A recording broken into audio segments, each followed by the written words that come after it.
पद्धति तो यह है कि नीचे का जो वेशभूषा है वह भारतीय पद्धति में तो क्या है,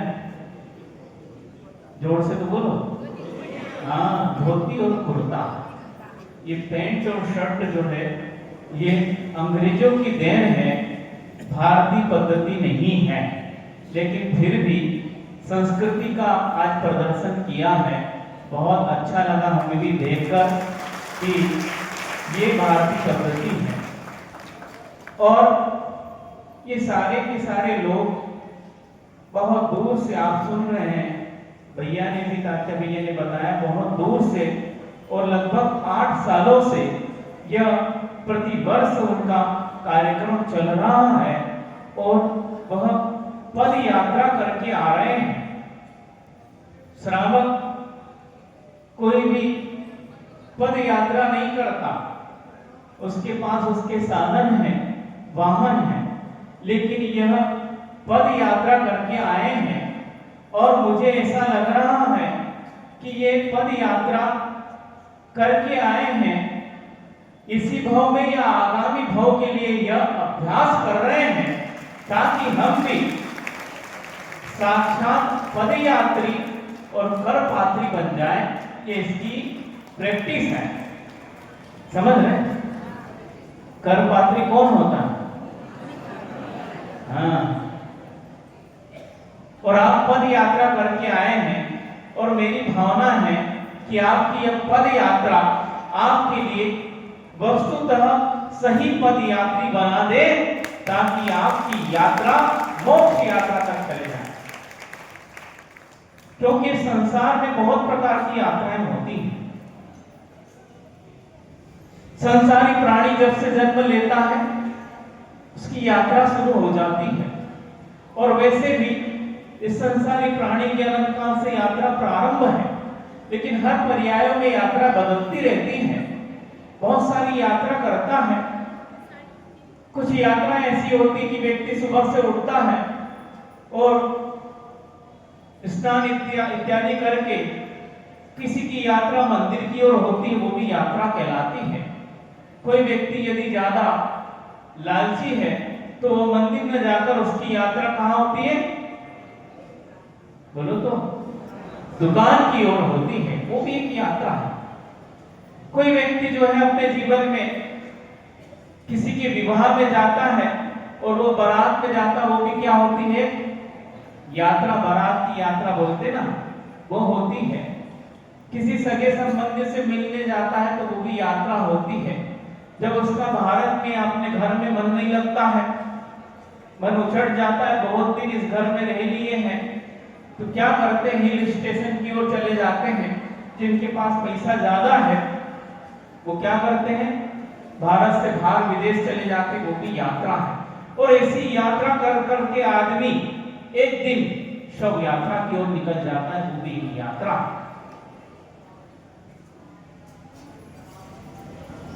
ये जितनी भी यात्रा मैंने गिनाई है, जन्म से लेकर वो यात्रा करता है, लेकिन उसके जीवन में कुछ नहीं मिलता, वो अंत में शव यात्रा की ओर निकल जाता है। लेकिन बंधुओं, जो आप यात्रा करके आए निश्चित रूप से वो तुम्हें शिव यात्रा की ओर ले जाएगी। शिव अर्थात मोक्ष यात्रा की ओर ले जाएगी। यह यात्रा तो काम की है, क्योंकि इस यात्रा में आपका संकल्प है, लक्ष्य है। क्या लक्ष्य है? अभी चाचा भैया ने कई बार बताया। उस यात्रा का लक्ष्य है कि हमें अपने भगवान के दर्शन करने हैं। हमने संसार में बहुत सी यात्रा की है, लेकिन उसमें केवल संसार का दर्शन हुआ है और किया है। इस यात्रा में मुझे आज मोक्ष का और शिव का दर्शन हो रहा है, इसलिए शिव की यात्रा है, मोक्ष की यात्रा है। वो संसारी प्राणी जितनी भी यात्रा कर रहा है, उसकी यात्रा में 100 का दर्शन होता है, इसलिए अंत में 100 यात्रा के लिए निकल जाता है। लेकिन इस यात्रा में मुझे शिव का दर्शन हो रहा है, इसलिए शिव यात्रा और मोक्ष की यात्रा है। क्योंकि संकल्प शुद्ध है। संकल्प आपका ऐसे वीतरागी परमेष्ठी का दर्शन करना है, जिसने अपने जीवन में आजीवन के लिए वाहन का त्याग कर दिया। कोई भी परिस्थिति क्यों ना आ जाए, चाहे कंठगत प्राण भी क्यों ना आ जाए, लेकिन मैं अब केवल पद यात्रा करूंगा, किसी वाहन का प्रयोग नहीं करूंगा। ये उसका संकल्प उस व्यक्ति के दर्शन करने के लिए आपकी यात्रा है।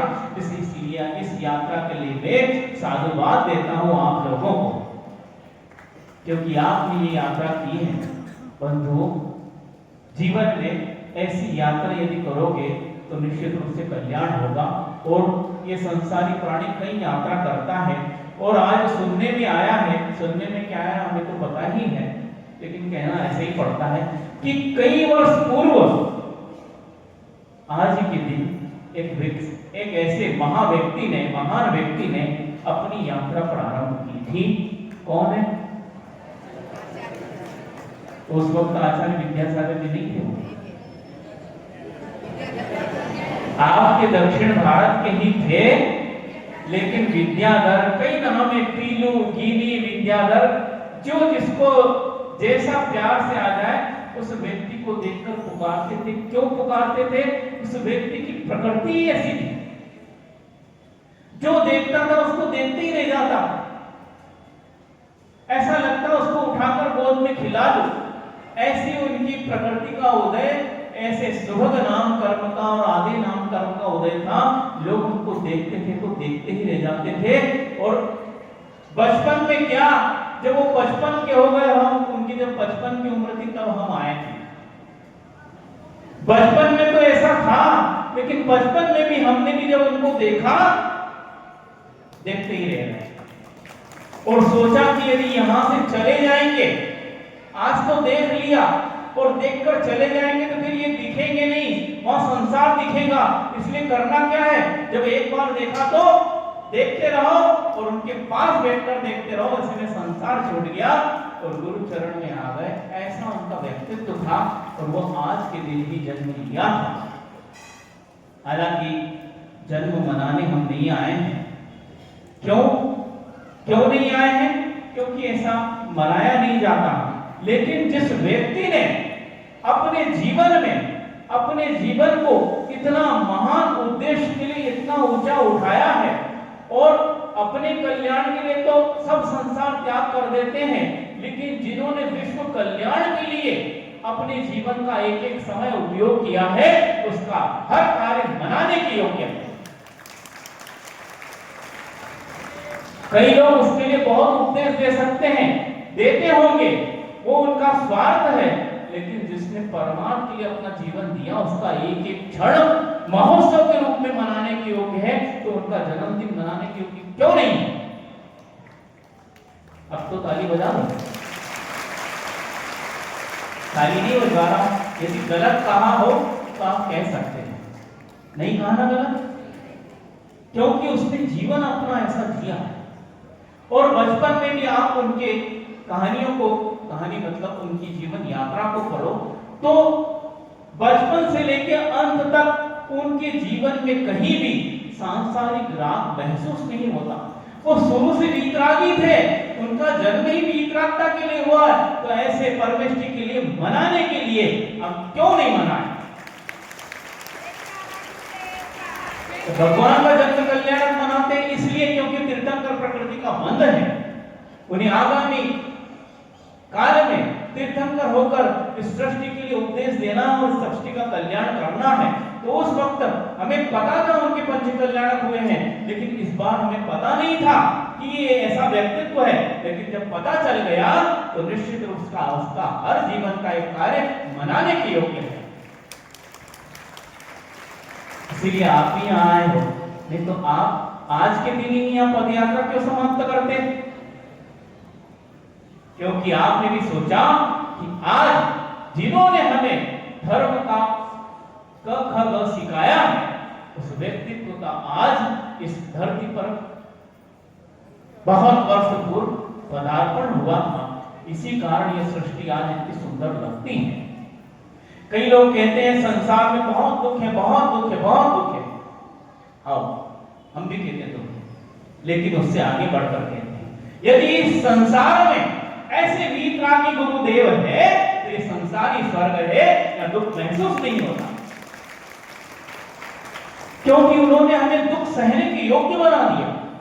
ये उन्हीं का उपकार है कि उन्होंने हमें ऐसा संबोधित किया कि संसार के सारे दुखों को सहन करने के लिए हमारी आत्मा में इतनी क्षमता आई। नहीं तो व्यक्ति छोटा सा कांटा लगते ही रोने लगता है, लेकिन जब यहाँ कंठगत प्राण आ जाए तब भी ऐसे व्यक्ति तो मिलते हैं कि शायद चाहे शरीर आज छूट जाए।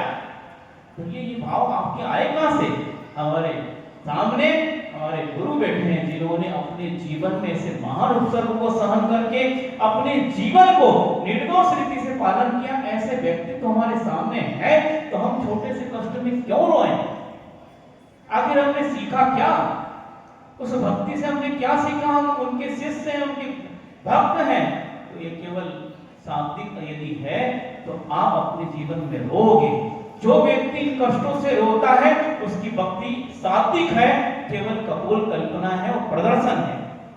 बुरा तो नहीं लगा है, लेकिन जो व्यक्ति इन कष्टों को झेल कर भी हंसते हंसते अपने जीवन को गुजारता है उसकी भक्ति सच्ची है और वो सच्चा शिष्य है,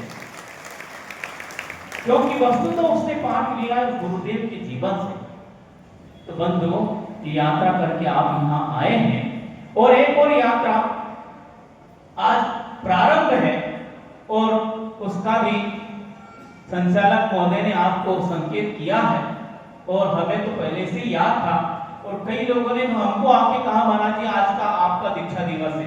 भैया गलत पते पे आ गए, हमारा नहीं, हमारे पूज्य बड़े महाराज जी मुनि श्री विनीत सागर जी महाराज जी का आज का दीक्षा, उनकी भी यात्रा चल रही है। आप यात्रा करके आए, ये सारे संसारिक प्राणी भी यात्रा कर रहे हैं और वो भी व्यक्ति यात्रा कर रहा है, लेकिन उसकी यात्रा संसार के लिए नहीं, मोक्ष के लिए, शिव की यात्रा है। उस यात्रा को हमेशा हम मनाएंगे, उत्सव मनाएंगे, महा महोत्सव मनाएंगे और उसके लिए हम खुशी मनाएंगे, क्योंकि उस व्यक्ति ने अपने जीवन में यह पाठ प्राप्त कर लिया कि मैंने आज तक जो यात्राएं की हैं वो सारे के सारे संसार को वृद्धि करने के लिए है। इसलिए अब इस यात्रा को समाप्त करके एक नवीन यात्रा का प्रारंभ करना है। तो आज के ही दिन सन 1997 में पूज्य आचार्य महाराज ने, हालांकि हम भी उस वक्त वहां थे, लेकिन हमारे साथ एक बहुत दुखद घटना हो गई थी। उसका हम बताएंगे कि उल्लेख नहीं करेंगे। क्यों? क्योंकि करेंगे तो फिर आगे प्रवचन नहीं दे पाएंगे, क्योंकि हमारे साथ घटित हुई थी। लेकिन महाराज जी के साथ एक सुखद घटना घटित हुई कि उन्हें आचार्य महाराज ने, और देखिए ऐसी कृपा की उन लोगों पर कि उन्होंने तिथि भी कौन सी चुनी।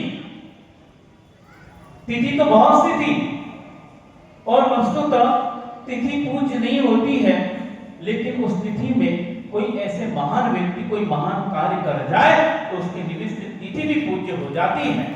शरद पूर्णिमा को कोई पूजता नहीं था, पर आज सब पूजते हैं। क्यों? कई शरद पूर्णिमा निकल गई होगी सन 1968 के पूर्व, कई शरद पूर्णिमा निकल गई होगी, लेकिन किसी को भी शरद पूर्णिमा का ख्याल नहीं था। जब यह शरद पूर्णिमा, जब यह 1968 में घटना घटी, घटना कौन सी घटी बोलो? हाँ, पूज्य आचार्य ज्ञान सागर महाराज जी के कर कमलों से जब ब्रह्मचारी विद्याधर जी के मस्तक पर 28 मूल गुणों का संस्कार हुआ, उस दिन से शरद पूर्णिमा पूरी हो गई, क्योंकि ऐसे व्यक्तित्व को उस तिथि ने अपना स्पर्श करने का सौभाग्य प्राप्त किया। उस पूज्य महामना व्यक्ति के स्पर्श से तो तिथि भी पूज्य हो गई। बंधुओं, तिथि तो जड़ है, लेकिन जब उनके चरणों के स्पर्श से चेतन भी पूज्य बन जाता है तो फिर जड़ तिथि की क्या बात है। ऐसे कई चेतन हैं जो उनके चरणों में आकर आज पूज्य पद को प्राप्त हुए हैं और पंच परमेष्टि की लाइन में आते हैं। ये केवल उनके ही चरणों का यह प्रताप है, प्रभाव है कि इस प्रकार का कार्य हुआ। तो ऐसे पूज्य मुनिराज विनीत सागर जी महाराज जी के जीवन में भी आज ऐसा सौभाग्य और सुखद घटना हुई कि उन्होंने संसार की यात्रा को समाप्त करके मोक्ष की यात्रा पर कदम रखा। और 28 गुणों को धारण करके आज वो निर्दोष चर्या का पालन करते हुए अपने जीवन का निर्माण कर रहे हैं और एक दिन निर्माण को प्राप्त होंगे, ये हमारा विश्वास है। और ऐसे एक मुनिराज ने उस दिन 10 मुनिराजों की दीक्षा हुई है। पूज्य मुनि श्री अपूर्व सागर जी महाराज जी जो समाधिस्थ हो गए हैं, पूज्य मुनि श्री प्रशांत सागर जी महाराज जी उनकी भी अभी कुछ ही वर्ष पहले समाधि हुई है, पूज्य निर्वेक सागर जी, पूज्य विनीत सागर जी, पूज्य निर्णय सागर जी, पूज्य प्रभुत सागर जी और भी मुनिराज हैं। पूज्य मुनि श्री प्रवचन सागर जी महाराज जी जिनकी बहुत ही अल्प आयु में समाधि हो गई थी, मात्र 42 वर्ष की उम्र में, लेकिन उनकी चर्या भी ऐसी थी कि देखने लायक। और उन्होंने दीक्षा लेते अपने जीवन में 1234 उपवास का संकल्प किया है। बंदों, एक उपवास करने में नानी याद आ जाती है, लेकिन जिन्होंने 1234 उपवास 40 शुद्धि जिसे कहते हैं उसका संकल्प किया, उसको करने के लिए प्रतिबद्ध रहते थे, ऐसे प्रवचन सागर मुनिराज जी वे भी आज के दिन दीक्षित हुए थे। ऐसे 9 मुनिराज जी है, और भी नाम है याद नहीं आ रहे, पूर्णी सागर जी, पाय सागर जी, प्रसाद सागर जी, इस प्रकार करके 10 मुनिराजों की दीक्षा हुई थी। और उस तिथि को भी यह सौभाग्य प्राप्त हुआ। तो बंधुओं, इस यात्रा की बात चल रही है, आपने बहुत अच्छी यात्रा की है, लेकिन संसारी प्राणी उस यात्रा में ऐसा फंस जाता है, उसका जन्म और मरण का चक्कर समाप्त नहीं हो पाता है। जैसे सूरज उदित होता है और अपनी यात्रा पूर्ण करके अस्त हो जाता है, और जैसे ही वो अस्त होता है तो चंद्रमा उदित होता है, वो भी अपनी यात्रा करके अस्त हो जाता है, और ये क्रम चलता रहता है। ऋतु भी आती है, ठंड बरसात आई तो चली गई, ठंड आ गई वो भी चली गई, फिर गर्मी आ गई वो भी चली गई। यह क्रम एक दूसरे के बाद है और अनंत काल से चला आ रहा है और अनंत काल तक चलता रहेगा। इस क्रम में कभी परिवर्तन नहीं आएगा, यह परिवर्तन हमेशा चलता ही रहेगा। उसी प्रकार व्यक्ति के जीवन में भी क्रम चलता है, वह उत्पन्न होता है, किशोर होता है, युवा होता है, प्रौढ़ होता है, वृद्ध होता है, और क्या होता है? राम नाम सत्य होता है, यात्रा पूर्ण हो गई। ये क्रम चलता ही जाता है, ऐसा लगता है रूटीन बन गया है। परंतु चांद और सूरज का क्रम तो निश्चित है, उसको कोई मिटा नहीं सकता, वो गतिशील है, परिवर्तनशील है, लेकिन इस जीवन की यात्रा का क्रम निश्चित हो ऐसा नहीं, इसे मिटाया भी जा सकता है। चांद और सूरज की यात्रा मिट नहीं सकती, ऋतुओं की यात्रा मिट नहीं सकती, पर इस संसारी प्राणी की यात्रा मिट सकती है, लेकिन मिटाने के लिए कुपथ होना चाहिए। ये यात्राओं करोगे तुम, किसी की बारात यात्रा में जाओगे, हिल स्टेशन पर जाओगे, विदेश घूमने जाओगे, दुकान की यात्रा करोगे, तो कभी तुम्हारी यात्रा समाप्त नहीं हो सकती, इससे संसार ही बढ़ेगा। लेकिन यह दक्षिण भारत से, महाराष्ट्र से, शिवपुर से जो यात्रा करके आए हैं, यदि ये यात्रा करोगे तो निश्चित रूप से तुम्हारी यात्रा समाप्त हो जाएगी और एक दिन शिवयात्री बन जाओगे। यही यात्रा काम की है। इसीलिए बंधुओं, इस यात्रा को समाप्त करना है तो हमें अपने आप को पहचानना होगा। ये जितने भी सिद्ध बने हैं, जिन्होंने सिद्धत्व प्राप्त किया है, वे भी अपनी यात्रा को समाप्त करके सिद्धत्व प्राप्त किया है, और आज ऐसे बैठ गए हैं अनंत काल के लिए, अब कोई यात्रा नहीं करेंगे। उनकी ज्ञान की यात्रा तो हो रही है, लेकिन उनके शरीर की यात्रा नहीं हो रही। क्यों नहीं हो रही है? बोलो ना, शरीर की यात्रा क्यों नहीं हो रही सिद्धों की? बहुत अच्छा, शरीर ही नहीं है तो यात्रा कैसी करेंगे? जिसके पास शरीर है वही उछल कूद करता है, जिसके पास शरीर नहीं है, जिसके पास इंद्रियां हैं वही उछल कूद करती है, जिसका मन है वो उछल कूद करता है। लेकिन जिसका ना इंद्री है, ना मन है, ना शरीर है, वो व्यक्ति बिल्कुल शांत बन जाता है। तो उस यात्रा को, उनके पास पहले शरीर था, मन था, इंद्रियां थी, उसी वक्त उन्होंने परिश्रम किया है। ऐसा नहीं कि सिद्ध बनने के बाद परिश्रम किया है, जब उनके पास इंद्रियां थी, शरीर था, मन था, तब उन्होंने इस प्रकार का परिश्रम किया। तो क्या किया है उन्होंने? आचार्य अमृतचंद सूरी मुनिराज अमृत कलश में, समय सार अमृत कलश बहुत अच्छा उन्होंने लिखा है, और आचार्य महाराज अपने प्रवचन में कई बार इस गाथा को कहते हैं, और वर्तमान आचार्य महाराज भी इस गाथा को कई बार कहते हैं। बहुत छोटी सी है।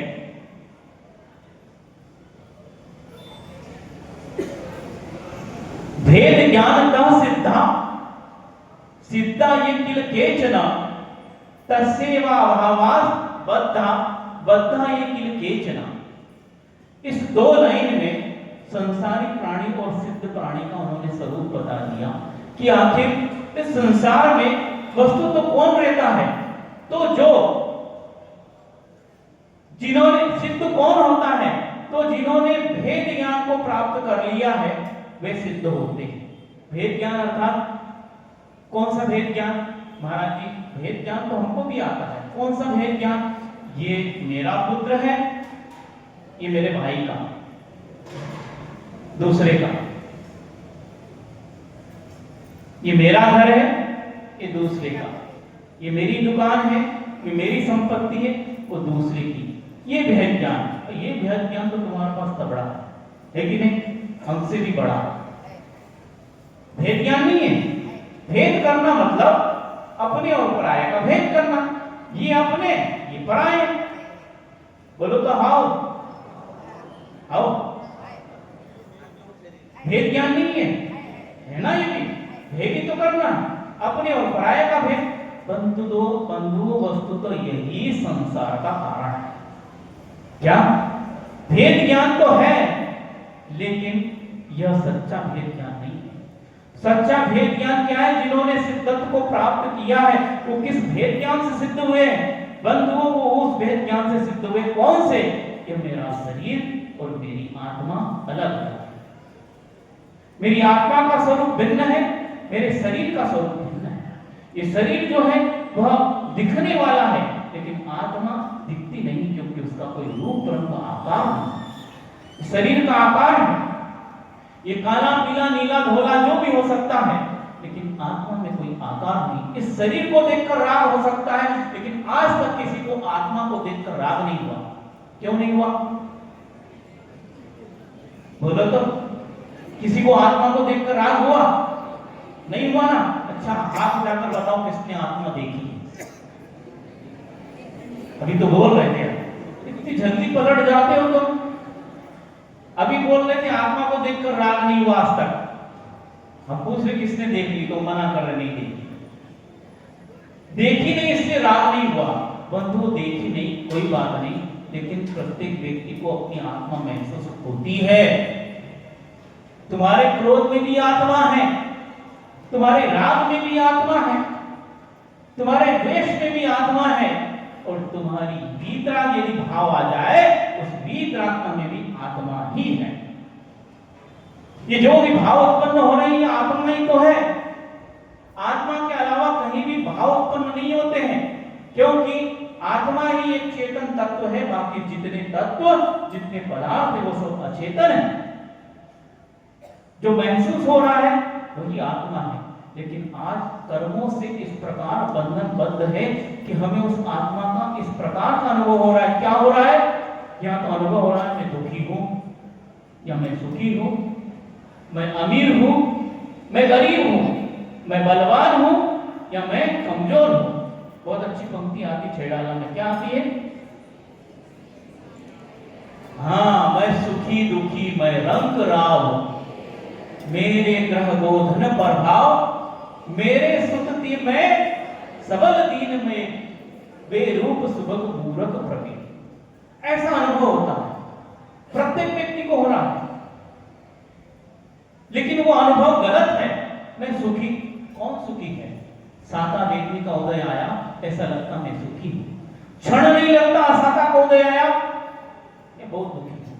किसी से पूछा क्या है भैया, कैसे चल रहा है? मजे में है गाड़ी, हाँ बहुत अच्छा चल रहा है। कैसा चल रहा है? अरे बहुत मजे में है। अरे बताओ तो, क्या बताएं?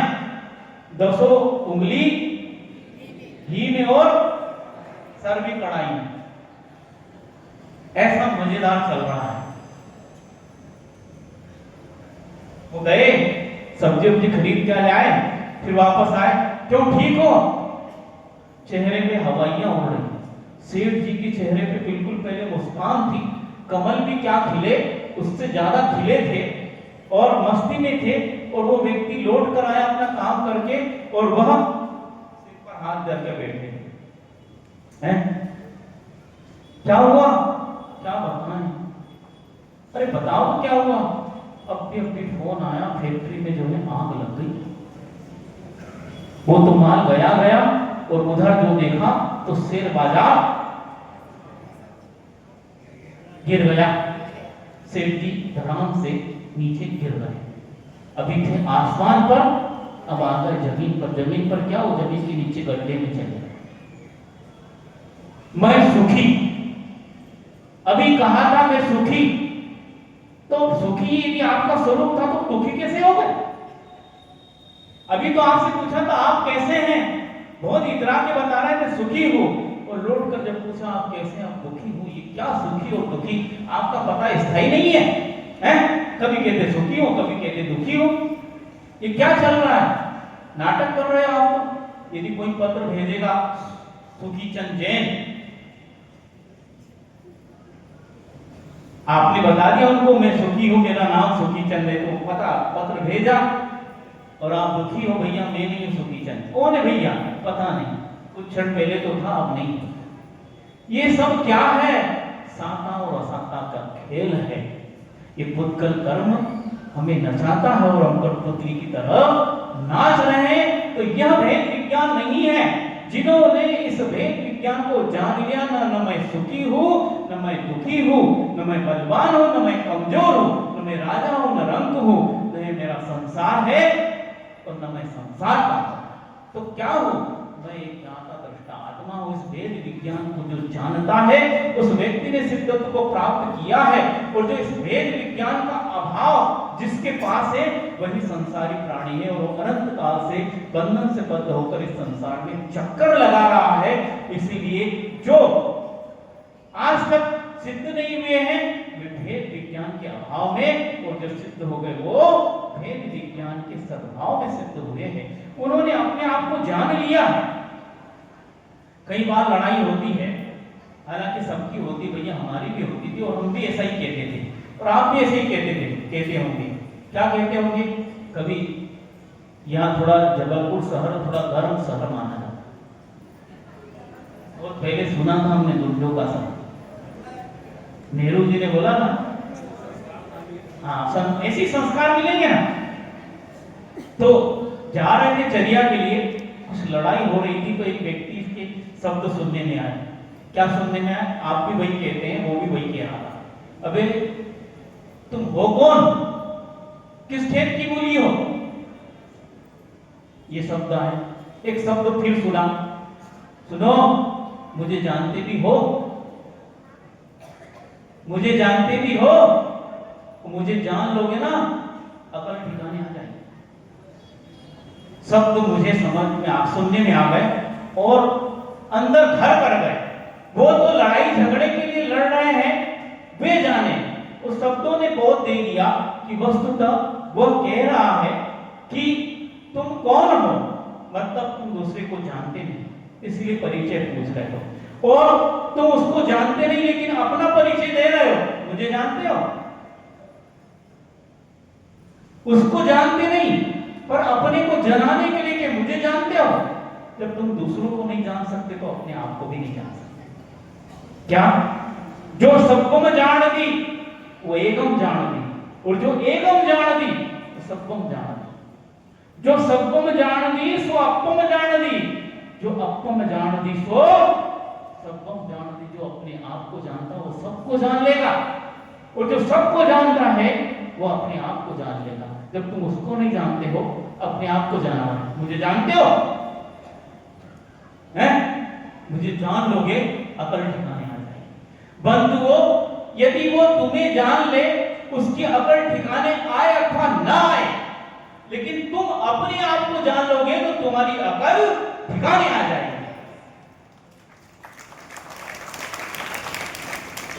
वो तुमको जाने अथवा ना जाने, और जान भी ले उसकी अकल ठिकाने आए अथवा न आए, लेकिन यदि तुम अपने आप को जान लोगे तो तुम्हारी अकल ठिकाने आ जाएगी जो ठिकाने से भटक गई थी।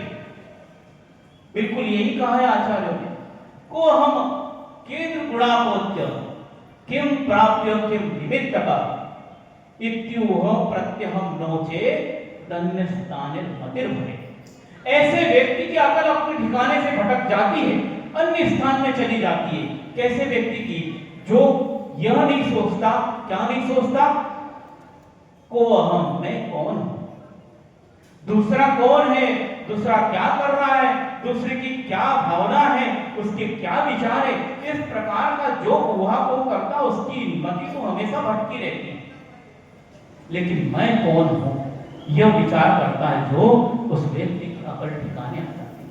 मैं कौन हूं, मेरे क्या गुण हैं, मेरा क्या स्वभाव है, मैं इस दुनिया में आया हूं तो क्या प्राप्त करने आया हूं, और उस प्राप्त करने के लिए कौन से साधन है। यदि उस साधन का मैं विचार नहीं कर रहा हूं तो निश्चित रूप से मेरी मति हमेशा भटकती रहेगी, और ऐसी भटकेगी कि बंधुओं इस संसार में 84 लाख योनि तक ले जाए। इस प्रकार की भटकन है। इसलिए वो व्यक्ति तो लड़े झगड़ रहे थे, लेकिन हमारी लड़ाई समाप्त हो गई। वस्तुतः सही कह रहे वो। तुम कौन हो मैं नहीं जानता हूं, और मैं कौन हूं, जब तुम कौन हो ये नहीं जानता हूं तो मैं कौन हूं मैं भी नहीं जान सकता। इसीलिए यदि मैं कौन हूं ये मुझे समझ में आ जाए, अकल ठिकाने आ जाए कि दुनिया आज तक दूसरों को टटोलते आई है, दूसरों का परिचय प्राप्त करते आई है। बहुत एक अच्छी घटना याद आ रही, सुना है? आओ तो बोलो। इतनी दूर से आए हो पैदल चलकर, सुना नाश्ता बन रहा है, नहीं ऐसा तो नहीं उसकी गंध आ रही है? क्योंकि जबलपुर वाले तो नाश्ता वास्ता करके आते हैं ना, आप तो नहीं किए होंगे, इसलिए वो तो 12 बजे भी बैठ सकते हैं। बहुत अच्छी घटना है कि वस्तुतः आदमी जो है अपनी खोज नहीं करता, दूसरे की खोज करता। आज तक यही हुआ है। और बहुत अच्छी पंक्ति उसके साथ याद आ रही है कि जंगल जंगल भटक रहा है, मृग अपनी कस्तूरी को, मृग पाने कस्तूरी को, जंगल जंगल भटक रहा है, मृग पाने अपनी कस्तूरी को, कितना मुश्किल है तय कर पाना खुद से खुद की दूरी को। क्या? कितना मुश्किल है तय कर पाना खुद से खुद की दूरी को। कितनी दूरी है आपकी आत्मा और शरीर में? बोलो कितनी दूरी? कितनी दूरी है? पहले बचपन में खेलते थे तो पूछते थे नागपुर से कानपुर की दूरी कितनी है? तुम भी खेले हो, मतलब सबका बचपन एक जैसे ही होता है। नाप के बता देते, नाक से कान तक एक बीता भी नहीं आती, उससे भी कम आता है। अब बचपन में छोटा हाथ होता तो एक बीता हो जाता, उसकी तो फिर भी एक बीते की दूरी है। पर तुम्हारी आत्मा और शरीर में कितनी दूरी है? उस कस्तूरी के मृग की खुशबू उसकी नाभि से आ रही है, उसकी नाक और उसकी नाभि में कितनी दूरी है? बहुत कम दूरी है, एक व्यक्ति की दूरी होगी। लेकिन सारा जंगल छान मारा और अंत में अपने प्राणों का अंत कर लेता, उसको कस्तूरी नहीं मिलती। उसकी गंध तो आ रही है लेकिन कस्तूरी प्राप्त नहीं हो पा रही है। उसी प्रकार यह संसारी प्राणी अनंत काल से खुद की दूरी को तय करने के लिए अनंत काल लगा दिए हैं, और यदि आप अपने आप को नहीं समझ पाए तो अनंत काल और लग जाएंगे। कोई तय नहीं करा पाएगा, खुद को तय करना है तो खुद से खुद की दूरी को तय करने के लिए अपना पुरुषार्थ करो। हम घर से दुकान की दूरी तय करते हैं, इसीलिए आज तक संसार में क्या हो रहा है? भटक रहे हैं। उस दूरी को तय करने के लिए मना नहीं है, लेकिन ये ध्यान रहे ये दूरी तय करने से मेरा संसार समाप्त नहीं हो सकता जब तक मैं खुद से खुद की दूरी नहीं तय करूंगा। मैंने शरीर को खुद मान रखा है, इसलिए आज तक ये दूरी बनी है। इस शरीर को छोड़ दो, तुम आत्मा खुद हो, तब खुदा बन सकते हो, शरीर से खुदा नहीं बना जा सकता। तो घटना ऐसी है, वो 60 में सुनाता हूं कि एक व्यक्ति जो है बहुत गरीब है और वो सुनता है क्षेत्र परिवर्तन से कुछ संभावना बन सकती, मेरी स्थिति सुधर जाए, इस गांव में, इस नगर में कोई मेरे लायक करने लायक काम नहीं है, जो भी किया सब में घाटा लगा, ऐसा करें क्षेत्र परिवर्तन कर लूं तो कुछ व्यापार में लाभ आ जाए। और वो अपने गांव से, अपने देश से बहुत दूर चला जाता है ताकि मुझे कोई पहचाने नहीं, और व्यापार करता है और बहुत कमाता है। और सोचिए, क्योंकि द्रव्य क्षेत्र काल भाव का प्रभाव तो पड़ता है, आगम में आया है, हो सकता है क्षेत्र परिवर्तन से उसके जीवन में पुण्य उदय आ गया, और ऐसा आया, कैसा आया, छप्पर फाड़ के आया। क्या आया? छप्पर फाड़े। और आज नहीं फट सकते, क्योंकि आज तो व्यक्ति इतनी बड़ी मोटी मोटी जो छत डाल देते हैं, वो लक्ष्मी देवी सोचती फट के आऊं तो कैसे आऊं, तो लोग शिकायत करने आते, महाराज हमारी स्थिति सुधर नहीं रही। और सुधर कैसी जाएगी? छपरा बनाओ, झोपड़ा, तब तो फाट के आएगा, नहीं तो वो आएगी नहीं, चली जाएगी। तो ऐसे ही उसके छप्पर फाड़ के मिला, वो ऐसा लाभ हुआ कि अब मेरी 10 पीढ़ियां खा सकती है, अब मुझे कमाने की चिंता नहीं, पर्याप्त धन आ गया। अब पुनः घर याद आने लगा, बीवी बच्चे याद आने लगे, माँ बाप याद आने लगे, अब मुझे गांव चलना चाहिए, पर्याप्त धन आ गया। लेकिन धन इतना है और रास्ते में बहुत सारे ठग होंगे, चोर होंगे, लूट लेंगे, क्या किया जाए? वो सोचता रहता है कि क्या करूं क्या ना करूं। बढ़िया है, तरकीब सूझ गई। सुनते हैं जहां सूरज की रोशनी नहीं पहुंच पाती, वहां बढ़िया की बुद्धि पहुंच जाती है ना, बहुत तीखी होती है। तो सोच किया उसने, सारे पैसे को उसने एक झोरी को दिया और उससे बहुत बड़ा एक हीरा खरीद लिया, क्योंकि हीरे से बहुमूल्य कुछ संसार में है नहीं। उससे भी बहुत बड़ी चीज है, लेकिन आपको दिखेगी नहीं, यहाँ ये मिलती भी नहीं, वो स्वर्गों में मिलती है, यहाँ हीरा ही मिलता है।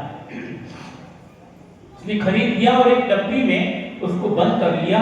अब सोचा मेरी यात्रा सुचारू रूप से चलेगी। यात्रा प्रारंभ कर दी। उस वक्त ऐसे वाहन नहीं होते थे, छोटे छोटे साधनों से जाना पड़ता था। तो उसने, सेठ जी ने सोचा कोई बात नहीं, मैं पैदल ही चलता हूँ। और साथ में 2-3 यात्री और लग गए, और वो 2-3 यात्री अपने अपने स्थान आने पर छूट गए। एक बचा रहा, और वो कौन था? वो यात्री नहीं था। कौन था? 2-3 दिन में उसने पता कर लिया, समझ में आ गया, ये सेठ जी जो है अपने गांव से दूर व्यापार करने आए थे, और व्यापार करने आए थे तो निश्चित रूप से कमा के तो जा रहे होंगे। इतनी दूर आए हो, कोई खाली हाथ तो जा नहीं सकता, और आए हैं तो पैसा भी होगा, लेकिन इनके पास सामान कुछ है नहीं, छोटी सी गठरी है, वो भी ताला नहीं लगा है। तो निश्चित रूप से इन्होंने कहीं न कहीं पैसे को कुछ जवाहरा खरीद कर छुपाया होगा। ठग है, सीधा होता है क्या ठग? महाधूर तो सब पहचान लिया उसने। अब वो है कहां? तो ये भी उसने समझ लिया कि एक डब्बी जो है वो सेठ जी अपने पास हमेशा रखते हैं, या तो जेब में रखते हैं या अपनी पगड़ी में खोस कर रख लेते हैं, उसकी सुरक्षा करते हैं। समझ लिया उसने इस डब्बी में कुछ होना चाहिए, और इस प्रकार अब वो ठग समझने लगा कि अब मुझे अपना काम करना है। आज की रात मुझे समझ में आ गया इस डब्बी में माल है, और आज की रात आप इधर ध्यान दो, नहीं तो छूट जाएगा। हाँ, एक शब्द छूटा सब चला जाएगा। तो वो सेठ जी तो ठग जान गया, इस डब्बी में कुछ न कुछ है, कुछ न कुछ, क्या इसमें ही इनका सारा माल है। अब मुझे डब्बी उड़ानी है, बस ज्यादा कुछ काम नहीं है, और आज रात को ही काम करना है, और मैं निकल लूंगा। सेठ जी जो है वो जैसे ही बहुत थके हुए थे, धर्मशाला में पहुंचे, भोजन इत्यादि से निवृत्त हुए, अपना बिस्तर लगाया और खर्राटे आने लगे। वो ठग सोचा बहुत बढ़िया, आज तो भगवान मुझ पर बहुत मेहरबान है कि सेठ जी को सोते ही नींद आ गई, नहीं तो किसी व्यक्ति को अपने पास यदि धन रखा तो रात भर नींद नहीं आती। भगवान मुझ पर मेहरबान है, और वह जो है सेठ जी का सामान टटोलना चालू करता है, और पूरा सामान टटोल लेता है, यहाँ तक कि बिस्तर के नीचे भी, तकिए के नीचे भी, क्योंकि सेठ जी तो बहुत गहरी नींद में है, हाथ डालकर जो है वो देख लेता है, कहाँ गई है? पगड़ी को भी जो उतार के रख ली थी उसको भी खोल खाल ली, डब्बी कहाँ गई है? कोई आसमान खा गया, जमीन निकल गई? तो इतनी सी तो थी, सुबह को थी बिल्कुल और शाम को दिख रही थी, भोजन कर रहे थे तब भी दिखी थी उनके जेब में, चली कहाँ गई? बड़ा परेशान, क्या करूं क्या ना करूं, कोई बात नहीं। अब आज तो भगवान तो मेहरबान था लेकिन सफलता नहीं मिली, कोई बात नहीं, लेकिन चले बेटी सफलता जरूर मिलेगी। पुरुषार्थ निरंतर करना चाहिए, जब तक सफलता न मिले। उसको ये बात ध्यान थी और वह सो जाता है, सुबह उठता है और जैसे सुबह उठता है, सेठ जी थोड़े पहले उठ गए थे और देखता उनके जेब में डब्बी है। सेठ जादूगर तो नहीं है, काला जादू आता हो कि अंजन उसको डब्बी को अंजन लगा दिया और अंडी डब्बी गायब हो गई, अंजन मिटाया डब्बी दिखने लगी। कोई बात नहीं, मैं देखता हूं। दिन भर उसने ताक में रखा कि डब्बी कहां है, और अंत में जब सेठ जी सोने लगे तब तक उसने देखा और थोड़ी सी उसकी नजर इधर हुई, दिखी नहीं। उन्होंने सोचा सेठ जी ने सामान में रख ली। पुनः सेठ जी की नींद आने के बाद वो फिर खोजने लगा, पूरा सामान इधर उधर कर दिया, फिर नहीं मिली। कि बात क्या है, दूसरी रात भी असफल हो गई। ऐसे करते करते जो है कई रात असफल हुई। अब बिल्कुल सेठ जी का गांव पास आना है और सुबह हो चुकी है और डब्बी उनके पास है और बस 1-2 घंटे चलेंगे और सेठ जी का गांव आ जाएगा। अब ये रात मिलने वाली नहीं है क्योंकि सेठ जी का गांव आ गया है, अब तो कुछ नहीं होगा। पूरा आज तक जिंदगी में मैंने इतनों को ठगा है, सफलता मिली है, आज इस बार असफलता क्यों? इस सेठ तो मेरे से भी बड़ा धूर्त है, मैं तो महाधूर्त हूं। ये धूर्त का शिरोमणि आखिर क्या करता था? उसके मन में छटपटाहट थी कि अब तो खोल देना चाहिए, सेठ जी भी किसको बताएंगे। और बस सेठ जी का गांव, उसका गांव थोड़ा इधर था और उनका रास्ता इधर कट रहा था। बस सेठ जी कहते, भैया तुम्हारे साथ बहुत अच्छी यात्रा हुई, तुमने मेरे साथ बहुत अच्छा जो है व्यवहार किया। नहीं तो कई लोग साथ में रहते विश्वास पात्र बना लेते और ठग के चले जाते हैं, पर तुमने मुझे ठगा नहीं। उसको शर्म आ रही, देखो सेठ जी मुझे कितना अच्छा समझ रहे हैं और मैं कितना बड़ा ठग हूं। वो कहता है, सेठ जी क्षमा करना। भैया क्यों क्षमा मांग रहे हो? आप जैसे समझ रहे वैसा मैं नहीं हूं। कैसे हो? मैं ठग हूं, चोर हूं, कई लोगों को ठगा है और आपको भी ठगने आया था, लेकिन मैं आपसे हार गया। क्यों हार गए? दिन भर आपके हाथ में जो डब्बी दिखती थी, आपके जेब में, आपकी पगड़ी में, तो रात को वो कहां गायब हो जाती थी। मैं रात में कई बार और प्रत्येक रात आपका सामान, आपका बिस्तर आपके तकिए के नीचे टटोलता रहा, यहां तक कि एक दिन मैंने डरते डरते आपकी जेब में भी हाथ डाल दिया, लेकिन आपकी डब्बी दिखी नहीं और सुबह होते ही डब्बी आपके हाथ में आ जाती थी। ऐसा कौन सा आप जादू जानते हो? ऐसा कौन सा आपके पास विद्या है? मैं जानना चाहता हूं और मैंने आपको सच्चाई बता दी। मेरे मन में कितने दिनों से उथल पुथल चल रही है, आप मुझे इसे समाधान कीजिए। बस इतनी सी बात है, इतनी सी बात। कई रातें मैंने अपनी बिगाड़ दी और आप इतनी सी बात कह रहे हो, बहुत बड़ी बात है। बहुत बड़ी बात नहीं है। आपकी डब्बी कहां रहती थी? आप क्या करते थे? कुछ नहीं, क्या करता था मैं, ध्यान से सुनना। करता यह था कि जैसे ही सोने का टाइम आता था और तुम्हारी नजर इधर उधर हुई, मैं अपनी डब्बी उठाकर तुम्हारे सामान में डाल देता। क्या करना था? वो छोटी सी डब्बी उठा के तुम्हारे सामान में डाल दी और मैं चैन की नींद सोता था। यदि अपनी संपत्ति चोरों को दे दो, सुरक्षित हो जाएगा। नहीं, क्यों नहीं होगी? यही तो सेठ जी ने किया।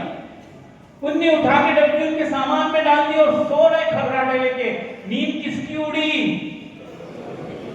जिसका धन था उसकी नींद नहीं उड़ी और जो धन को हड़ा रहा था उसकी नींद उड़ गई। क्या है इसका अर्थ? यह है, सेठ जी बोले कि बेटा मैं जो है ये धूप में बाल सफेद नहीं किए, अनुभव है। क्या अनुभव है? प्रत्येक संसारी प्राणी केवल दूसरे की खोज करता है, अपनी खोज कभी नहीं करता। कितना सरल था, यदि तुम अपना सामान टटोल लेते तो तुम्हें उसी दिन मिल जाता। पर मानव की प्रकृति और संसारी प्राणी की कोई अपनी खोज नहीं करता, दूसरे की करते। तुम हर रात दूसरे का सामान टटोलते थे, अपना सामान टटोलते तो आज कितने बड़े आदमी बन जाते। इसीलिए बंधुओं, क्या शिक्षा मिली? नहीं महाराज जी, अब हम घर जाके सामान ही टटोलेंगे। यही करोगे और कुछ नहीं करोगे। सामान का अर्थ है अपनी आत्मा को टटोलना है, जो अनंत काल से खो गई है। यदि इस आत्मा को खोज करने के लिए यात्रा करोगे तो निश्चित रूप से शव यात्रा खत्म होकर शिव यात्रा बन जाएगी। नहीं तो आज तक आप शव यात्रा में शामिल कईयों की हुए हो और जितनों की हुए हो वो भी तुम्हारी शव यात्रा में शामिल होकर तुमको विदा करते हैं। लेकिन जिस दिन शिव यात्रा में शामिल होंगे, प्रत्येक व्यक्ति आपके पास आने को तड़पेगा और वो आपके साथ यात्रा करके अपने को धन्य मानेगा। इसलिए बंधुओं, इस घटना से ये शिक्षा लेना है कि हमें केवल अपने आप की खोज करना है, दूसरे की खोज से अनंत काल बीता है। यदि आज मनुष्य पर्याय मिली है, ऐसे गुरु मिले हैं और बोध प्राप्त हुआ है, तो हमें केवल अपना सामान टटोलना है। निश्चित रूप से तुम्हारे सामान में हीरा पड़ा है, किसी और के सामान में हीरा नहीं है। वो हीरा बिल्कुल पास है। कौन सा हीरा है? यहाँ भी पास में निकलता पन्ना में। वो हीरा कोई काम का नहीं है, उस हीरे से लड़ाई झगड़ा होगा।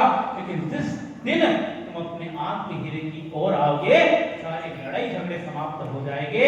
इसी का नाम संसार का अंत है और यही शिव यात्रा है, अहिंसा परमो धर्म की। और ये समाधि परिणाम मुक्ति स्वात्मोपलब्धि शिव शौक सिद्धि चिंतामणि चिंतित वस्तु दाने संबंध मानस ममास्मृति। द्वादशम दिनवाणी माता की जय। परम पूज्य आचार्य गुरुवर्य विद्यासागर जी महाराज की जय। परम पूज्य आचार्य गुरुवर्य सागर जी महाराज की। मुनिवर श्री प्रशस्त सागर जी महाराज की, समस्त मुनि संघ की। देखिए, आज हमारे बीच कार्यरत गुरु समाज सेवियों का भी जन्म दिवस है। गुरु चरणों में आकर के नमन करें। पवन चौधरी जी साहिबा जाएं और आकर नमन करें। और छायाकार सुबोध संगी जी, इनका भी आज जन्म दिवस है। पूज्य मुनि श्री का आशीष लेने के लिए जल्दी से आ जाए। संगी जी शीघ्रता करेंगे और नमन करेंगे।